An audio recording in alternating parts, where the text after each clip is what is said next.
From the headquarters of Telesur English in Quito, Ecuador, this is From the South, and I'm Camila Escalante.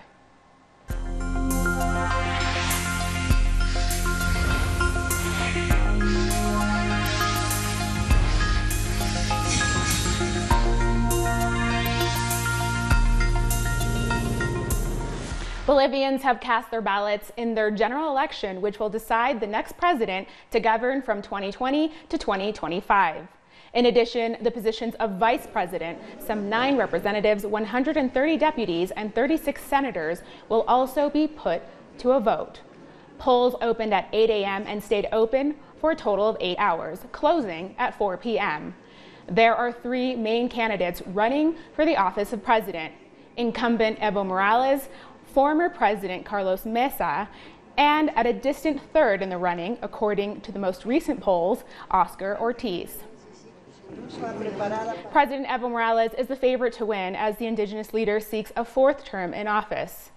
The former union leader cast his vote early Sunday morning, surrounded by media and supporters of the MAS, or the Movement Towards Socialism Party.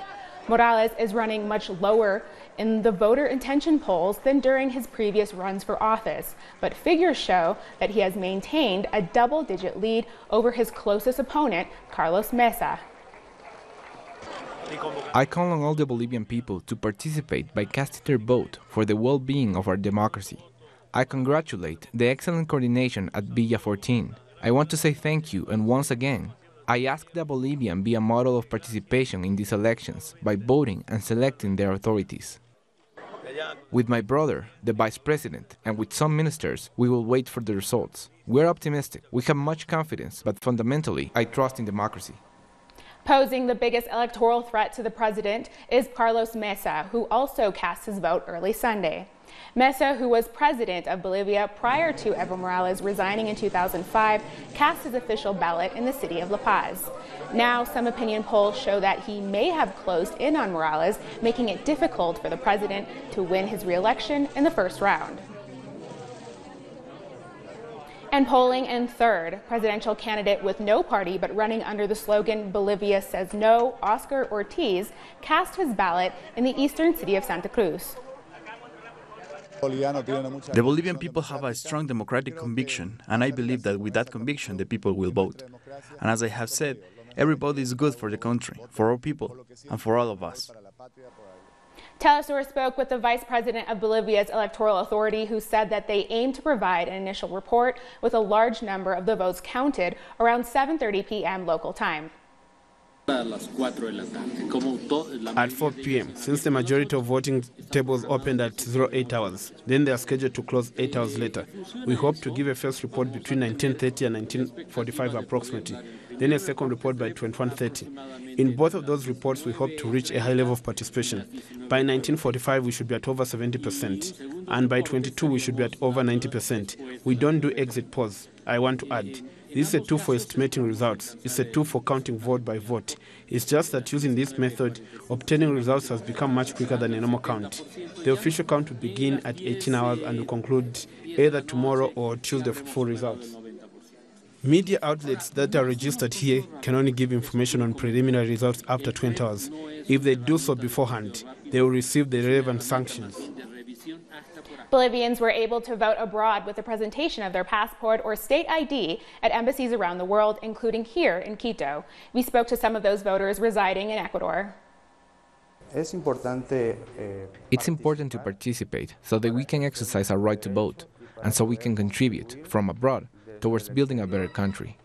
It's important to vote because it's a right granted to us in the United Nations, and which asks of us to strengthen social participation. It has been excellent. A few months ago, we registered to vote. This is my first time voting here at the Bolivian Embassy in Quito. The process has been good, very fast, not many queues. Everything has gone very well. This is the first time voting for me. I spent a few years studying in Cuba, with a scholarship from the current government to study medicine. I didn't vote from there, but now I'm living with my partner here in Ecuador. I have come to vote to contribute my grain of sand to the democracy and stability of my country. In the plurinational state of Bolivia, today is a very important day because it's a democratic festival where all Bolivians are heading to the polls to decide the future of our country. In the plurinational state of Bolivia, with our leader Evo Morales Ayma, indigenous leader, we have made enormous steps since 2006 in reducing poverty. Extreme poverty used to be at 38.2%. That's now at 15%. We have been eradicating poverty, which was one of our most important challenges. In 2020 to 2025, our big task is to continue deepening our democratic and cultural revolution with a participative democracy, with a wide-ranging dialogue with our president who has always held the door open for us, so that we can suggest more public policies and through that improve the lives of the Bolivian people.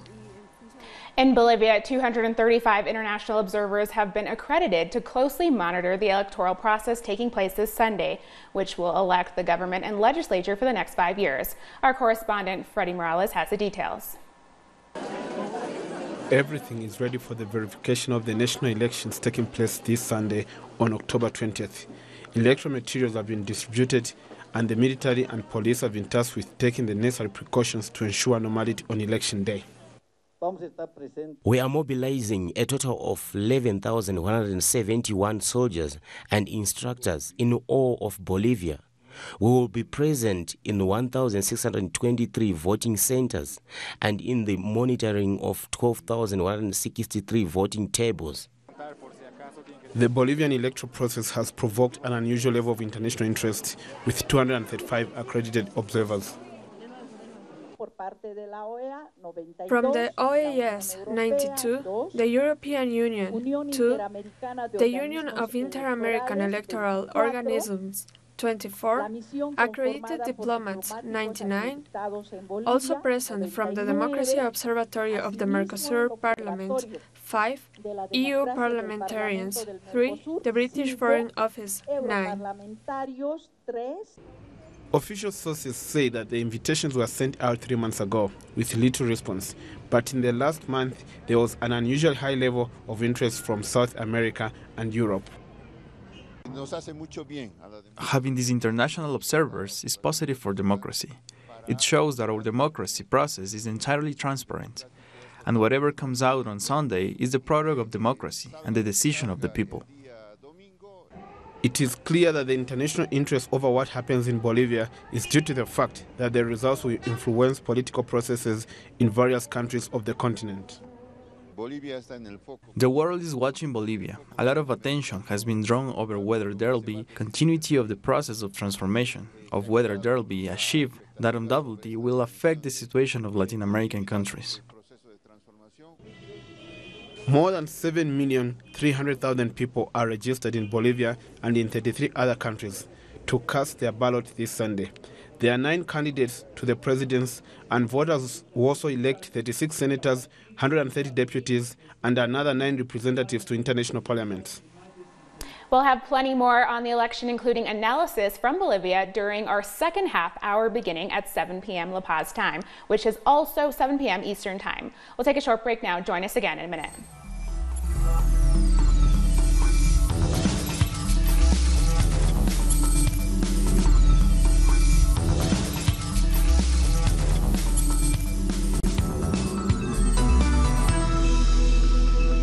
Welcome back.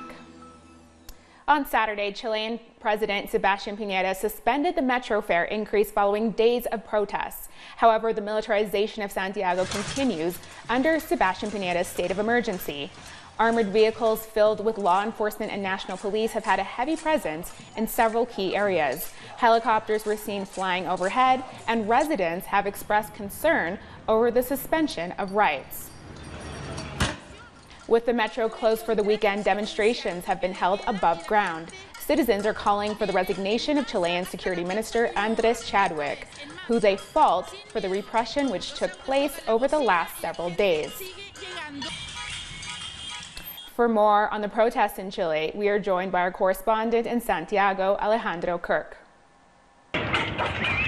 It it is already past the curfew time and these people don't seem to be willing to go home. On the contrary, they keep fighting police. This is a battle that has been going on here for about 8 hours.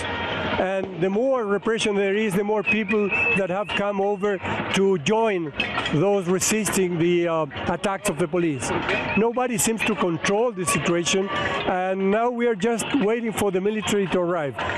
They have been shooting people, they have been beating people, and they are not trained to deal with people like police are. So the situation becomes more and more dangerous by the minute.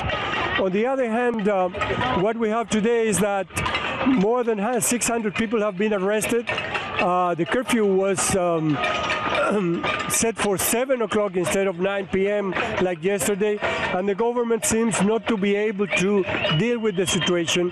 The ministers appear twice today on national TV, condemning delinquents, villains, terrorists, and not offering a solution to the problems underlying this movement that seems to be only growing.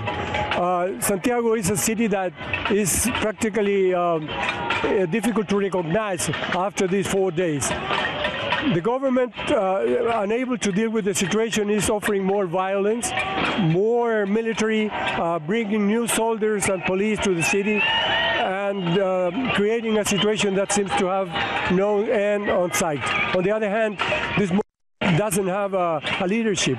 This is spontaneous. Today, many social organizations join the protest, and they might be able to be a counterpart for the government for dialogue. But still, what prevails is anarchy. Anarchy and a spontaneous rebellion. This is a people's rebellion of Chile. Thank you, Alejandro. An increase in fares on the Santiago subway was the spark that detonated decades of pent-up anger. President Sebastián Piñera stubbornly refused to reconsider the increase, and now his government is on the ropes, and most of the country is under a military curfew. The battle of the 30 pesos, as it was known, became a battle for the dignity of the Chilean people. This was the response to Piñera when he finally backed down. The president was left standing alone in his Sunday best on the sidelines of history, with Chile under military law, a curfew, and armed soldiers on the streets. 10,000 of them, no less. We are going to suspend the fare increase on the metro. This means we need to pass a law, very urgently, until we reach an agreement on how best to protect our people in the face of the sharp increases in the exchange rate and the price of oil over the last few months, which were the reason for the fare increase. So next week, I will be calling for talks with a broad range of sectors to hear their opinions and proposals, and especially to listen to the voice of the people.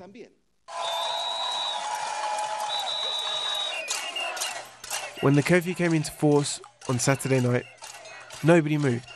Cities across the country joined Santiago in revolt, from Iquique in the far north to the port city of Valparaíso and Concepción, 600 kilometers to the south. There's no subway there, but who cares? This was about something bigger now. The problem isn't the fares. It's that Chile can't take it anymore. It's not just Santiago, it's all of Chile. All the workers, the students, the housewives have risen up and said, enough. We've had enough of a tiny group, 5 families taking all our country's wealth. And we have succeeded in uniting the people. There are no differences here, no political banners of this or that organization trying to take charge of the protests. This was how it all took off on Friday. Groups of young people, insulted and underestimated by the government, let off their frustration in the metro stations. They laid into everything that symbolised their daily humiliation. Despite the repression, the police were overwhelmed. The authorities panicked. Military law was imposed. For the first time since the Pinochet dictatorship, an officer in combat fatigues appeared in front of the cameras to explain that he was now in charge. I have met with the President of the Republic and his cabinet, and in accordance with the state security and state of emergency laws, he has put me in charge of Santiago province, Chacabuco, and the countries of Puente Alto and San Bernardo. This is the Alameda, the main avenue that runs through Santiago from east to west. On Saturday, it became a battleground with barricades on every major corner. History moves in leaps, and sometimes it is written by the people. This is supposed to be a democracy, and the government has put soldiers on the streets, just like in the dictatorship. He has to reverse this, get the cops and army off the streets, and sit down to talks with the people, which is what we have been asking for. He himself should resign, because the hat is too big for him. The Chilean people are struggling to get rid of neoliberalism, to eradicate the inequality and injustice they have imposed on us. Since the dictatorship, no government has been able to say, we really represent the people. People are now tired of putting up with the same old stuff. The vicious cycle has begun to break down. People are now struggling against the repression and injustice because they can see a few wolves running away with millions, while others hardly have enough to eat. Spread out, the demonstrators weared down the security forces and managed to control the avenue.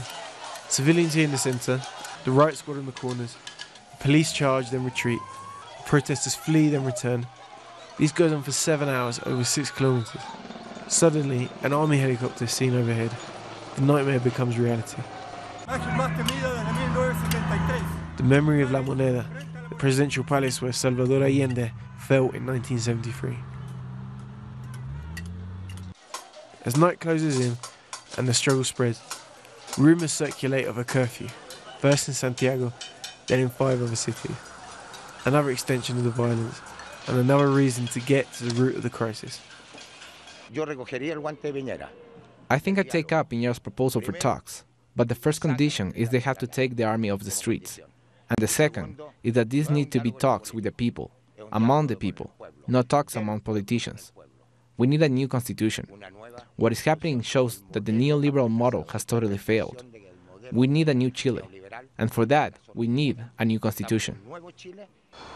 This is the kind of peace and calm you get with combat troops taking up positions against the civilian population. And this is the enemy, those the government accuses of being violent criminals and terrorists. It is used against them that the armed forces are acting.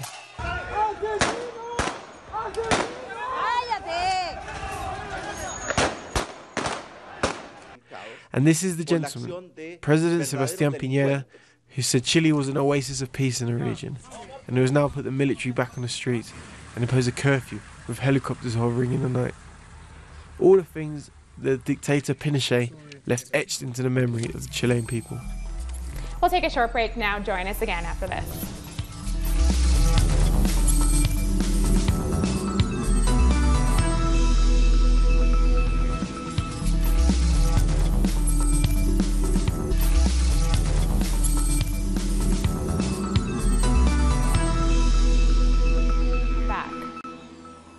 Another big election is set for tomorrow as Canada's Prime Minister Justin Trudeau sees challenges from the Conservatives as well as from the country's Social Democrats. Our correspondent Pablo Vivanco has the details. The center-left New Democratic Party has been surging in the polls ahead of Monday's vote, now accounting for about 20% of decided voters, up from 12%. A lot of this is due to the particularly strong showing of new leader Jagmeet Singh. The NDP had, in previous elections, shifted to the right, putting emphasis on balanced budgets and even taking out references to socialism in its constitution. In this election, and under Singh, the NDP has put forward what's being called one of the most left-wing programs of the party in many years. This has included billions for childcare as well as a promise for pharmacare, drinking water for Indigenous communities that currently do not have potable water, and free transit as part of its climate change plan. Singh has also been lauded for how he's personally handled racism and racist attacks on his person.